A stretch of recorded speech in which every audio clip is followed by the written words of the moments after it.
Good morning, it's your girl Bonnie McDaniel, and we are going to be making omelets this morning. I know a lot of people struggle with making the perfect omelet, but there are a couple of techniques that I'm going to show you, and I promise you, once you nail this down, you are going to make the best omelet each time you go into the kitchen to make breakfast for you or for your family. So the very first thing you want to do is make sure you have a good pan.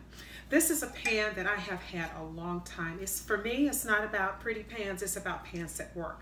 And pans that work and make and cook food well are the ones that conduct heat well. I was having a conversation with my daughter's friend recently. She called me to ask me what was the best cookware to buy. She was thinking in terms of whether or not the copper is a very, very good choice as far as the copper that is on the bottom of the pan, because what it does is it helps to conduct the heat and keep the heat even so that you don't burn your food. This particular pan, I'm not sure, I just know it's a good old pan, and I use it all the time. This is a standard with most chefs. They use this type of pan. You can do sautés in this. You can do obviously great omelets.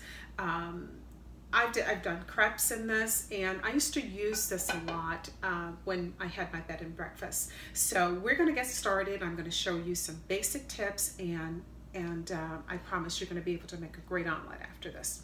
So the first thing you want to do is heat up your stove.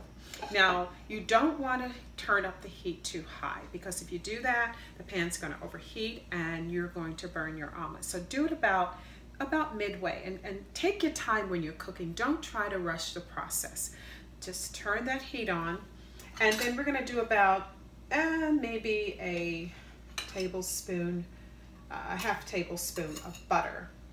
Now you're going to hear this butter sizzle, and what a lot of people don't know is what you're hearing is water that is included in the making of the butter.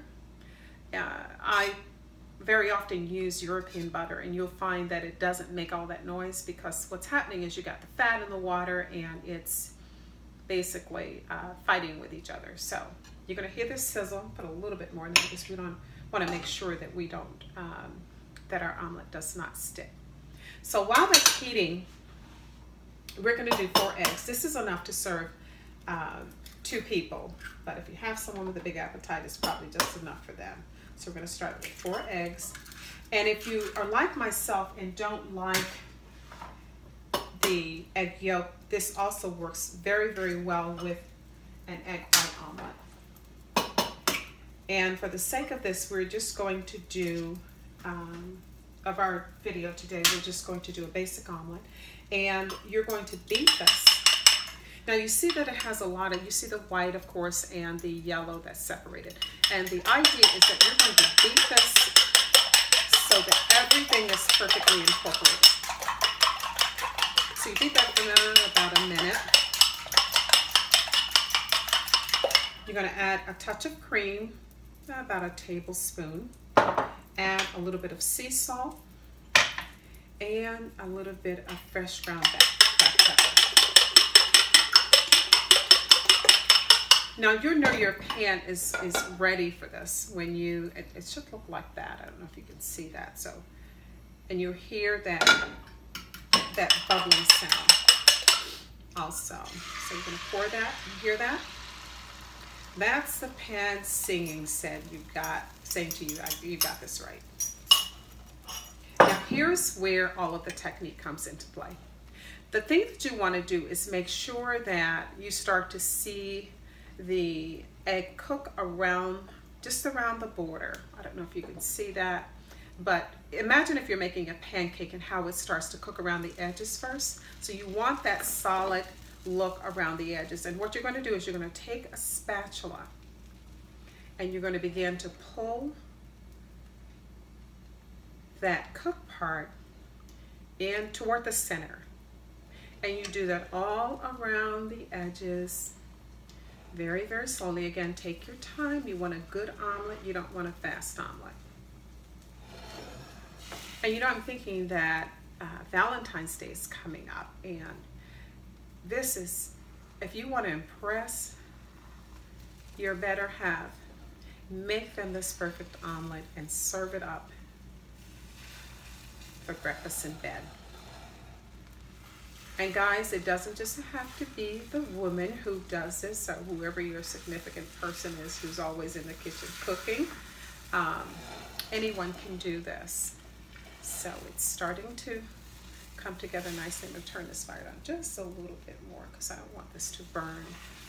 Now typically what I'll do at this point is I will add my sauteed vegetables, or I may do cheese if I want to add cheese to the omelet. I'll add that at this point. And you can also, another trick, if you want to make sure that it cooks evenly, I tend to like my omelet just the eggs just a little bit loose. I don't like eggs that are cooked very tight.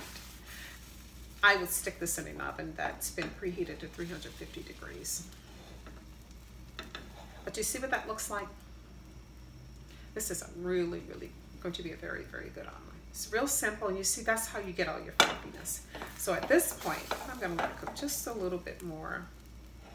At this point, what you're going to do is you're going to take your spatula and you're going to fold that baby over, and you have a beautiful omelet. And I'm going to turn the fire off. We're going to add this to our plate, and it should slide out relatively easy. And there you have it. And look at that, the perfect omelet. So what are you waiting for? It's time to do that breakfast in bed and whip up a nice omelet. How good is that? Until the next time.